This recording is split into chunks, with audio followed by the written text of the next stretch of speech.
Wala akong magagawa para dyan, kaibigan. Sa estado mo, ikaw mismo ang nagtakwil sa kanya.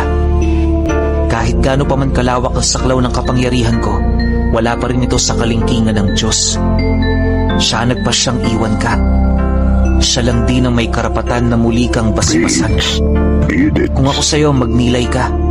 Humingi ka ng kapatawaran sa kanya. Isipin mo, ang presensya ng Panginoon ay kasing lawak ng dagat. Ano man ang ginawa mong pagkakamali, mapapatawad at mapapatawad ka niya.